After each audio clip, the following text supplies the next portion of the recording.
Morning everybody. Saturday morning and I'm just getting ready to go out to see Alfie. So while I get ready I thought I'd pop on for a chat and do this makeup bit properly so you can see what I'm doing from scratch. Right, I've moisturised once, but what I do, a little bit of moisturiser on my hand. And some porcelain foundation. Mix it. You probably all have guessed by now I love getting messy with stuff. Mix it. Not going to look at you, I'm going to look in the mirror. So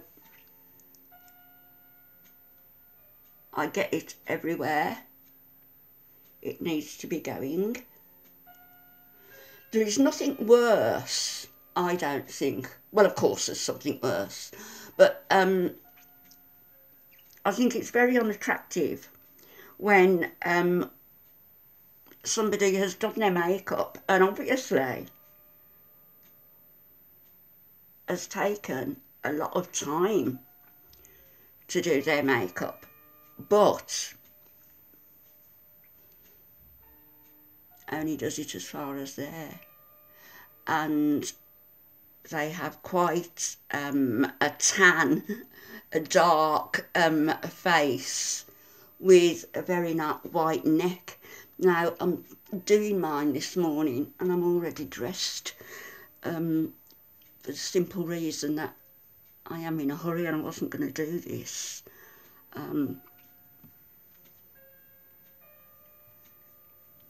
I decided that I need something on my face before I go and scare my husband to death. Oh, I shouldn't say that.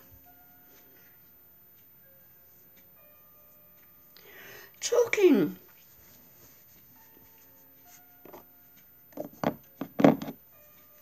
of that, it's not really conducive to have a serious conversation, is it? I'm going to put some primed and ready. I'm probably doing this the wrong way around, but this is the way it suits me. It's Cool Rose and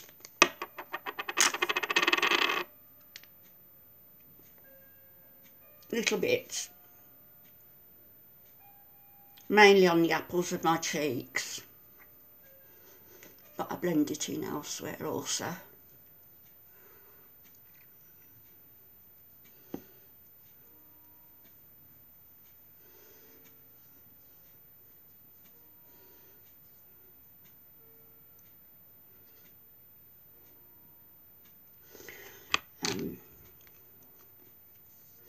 Yeah, talking about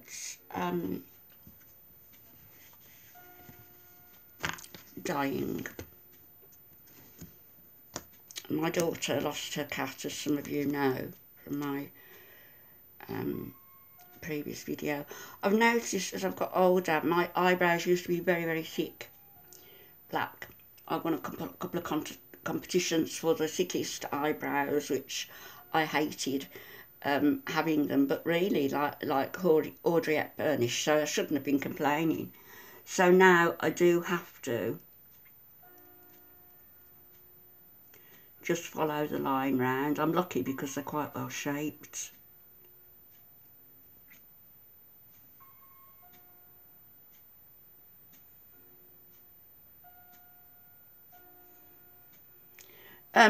Yeah, my daughter's cat passed away. She was 17. She was a good age and a beautiful, beautiful cat. And she was in the arms of my grandson and my daughter. There couldn't have been a more peaceful passing than that. And I got to thinking, you know, that in my lifetime I have seen a little bit of for my eyebrows, just to highlight under the brow, a little bit of white-ish, I got to thinking that in my lifetime I've seen 6 people's bodies who have passed away.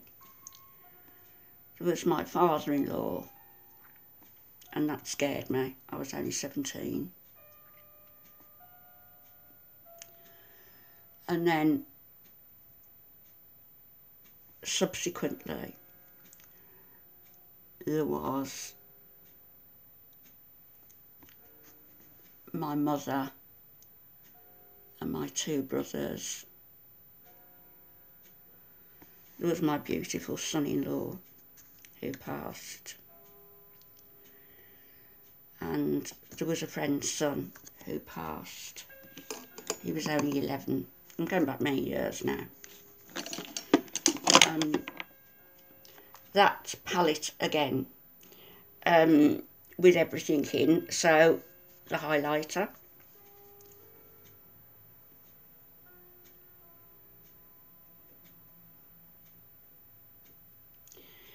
so I've seen 6 people, 6 bodies.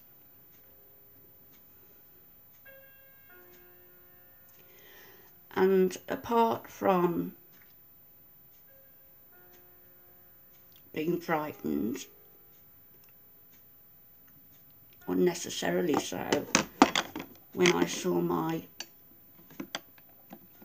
father-in-law, I wasn't frightened at all in regards to the other deaths. Sad, definitely. Traumatised by the little boy who died, which is another thing they used to do. They still have makeup technicians to go, and a little bit of bronzer up to the earlobe.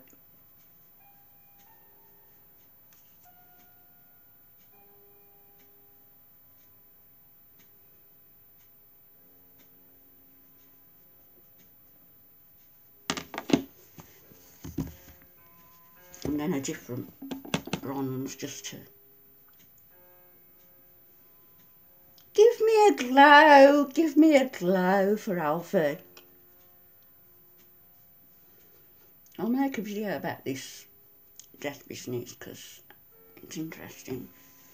But the one thing profoundly that I found, apart from being frightened at my father-in-law, some blush,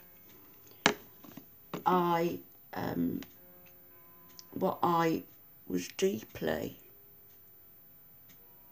touched by and affected by was the absolute lack of energy in the room where those bodies lay. I don't just mean the quietness and the stillness, and I don't just mean the fact that somebody had passed away. Sorry if I'm not looking properly, I'm just trying to get this done as quick as I can. The absolute lack of energy. There was nothing there. It was as though, as I've often said, the person, we are just spiritual beings in a suit of flesh.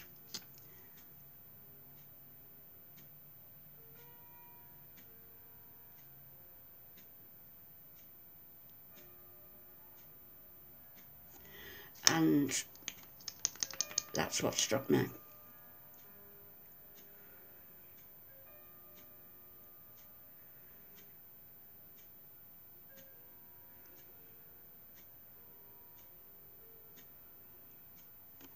The absolute absence of energy.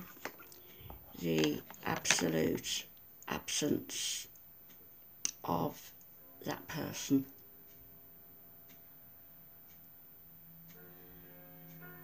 Nothing whatsoever to be frightened of. In a way, nothing to be really sad about, because it was as though that person had just exited, left behind that coat, that suit that they no longer needed, and exited.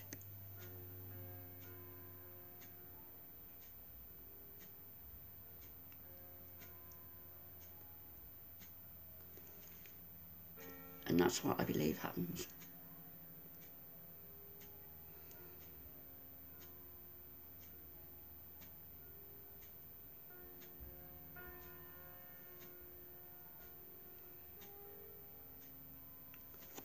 Of course, you know, we're all sad when we lose somebody that we dearly love. And I don't want to outlive any of my children. I don't want to outlive Alfie.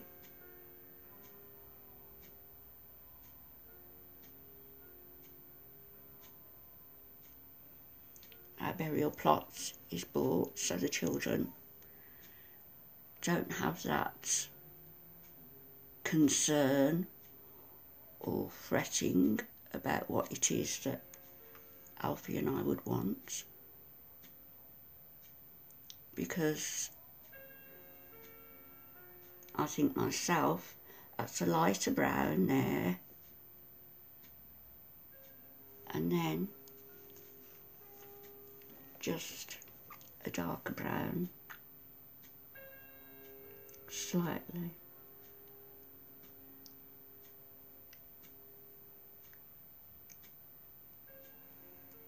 And blend it in. Personally, I would probably have said, just cremate me. But I know what my husband would want, which is burial. And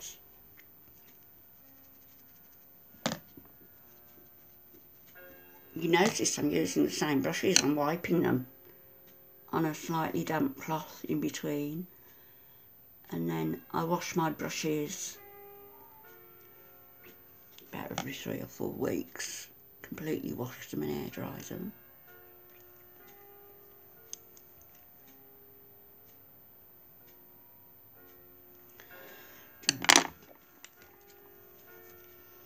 I forgot my eyeliner.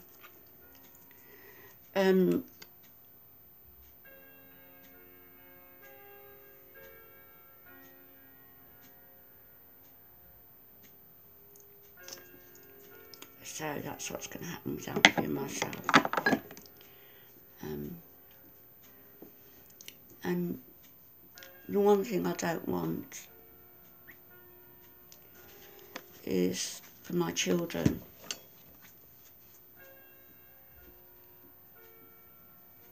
to have it, the loss of us, to affect them so badly that they don't function. I can't think of anything worse than leaving a legacy to those I love of misery. And I don't want that.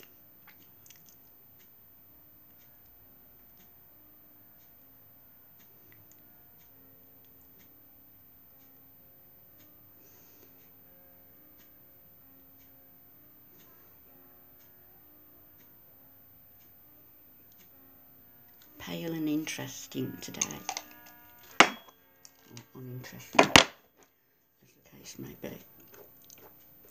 I cut my fringe myself. I haven't been to the hairdresser still.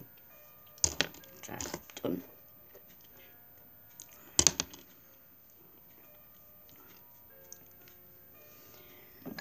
and a little bit of Fix and Go.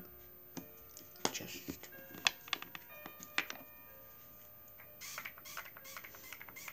oh, that smells lovely. It is 2-in-1 primer and setting spray, cruelty free, and it's lovely. And let me just get my eyeliner to finish myself off.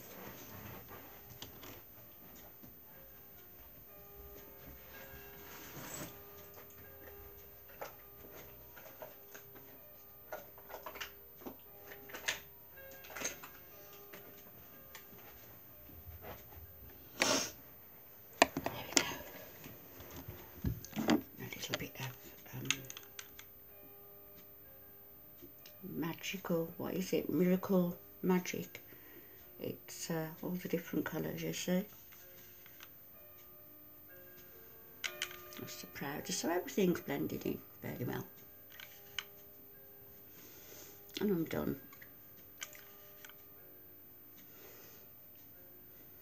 I'm going to see off and then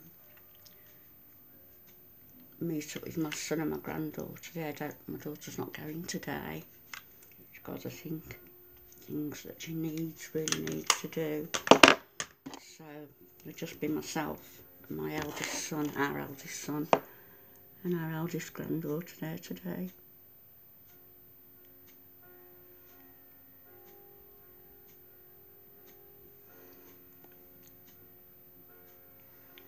I think that I've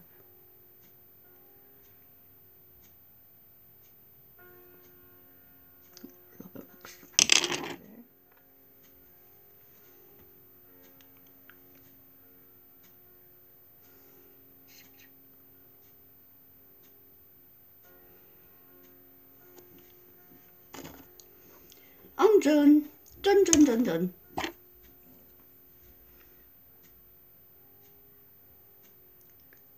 Don't know how long that took, if anybody was timing me. But yeah, it's pretty strange, isn't it, that 1 minute the life force is there and the next minute it's like taking your coat off, discarding it and leaving.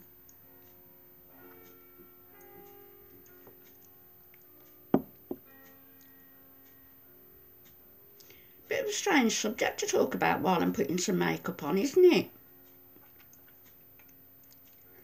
I didn't tell you what I did yesterday,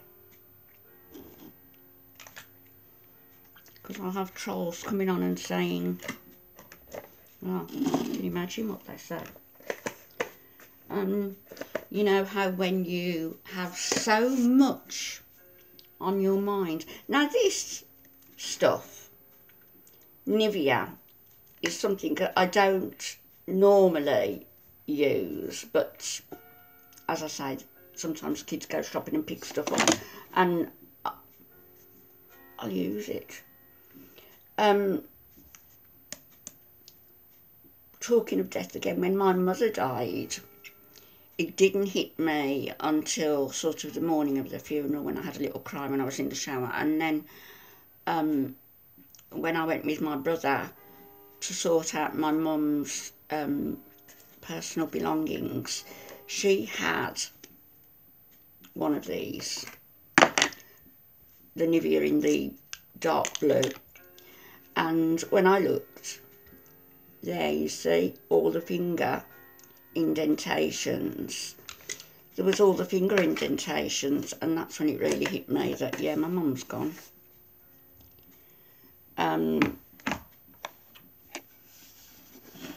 I'm comfortable about death in that way. I have very strong beliefs. I believe that every living creature has a life force, a soul, otherwise they wouldn't be a living creature. And I think that merits a video. Not just about death and dying, but about life in general. And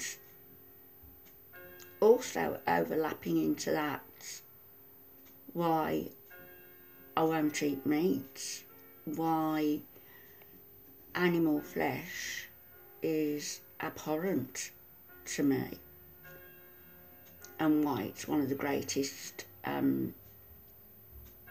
regrets of my life that I ever did eat meat. I think you'll find that if you speak to most vegetarians, if they're honest, or vegans, if they're honest, they will tell you that they didn't dislike the taste of meat. They were brought up on it. They had a favourite, such as lamb, chicken, whatever it was. They didn't dislike the taste. And they became vegetarian and then vegan, maybe, for ethical reasons. And I think it all sort of fits in together, doesn't it? There is a sort of answer there as to why people don't eat meat. There's a logic to it, because why would we eat the dead, putrefying flesh that an animal has just involuntarily discarded?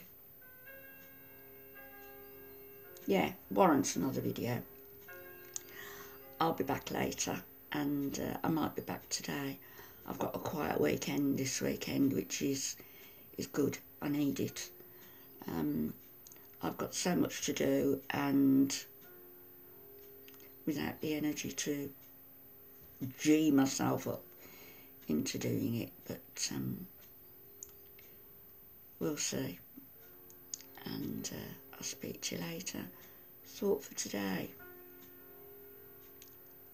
My suggestion yesterday that you do something that's going to make today that little bit better for you.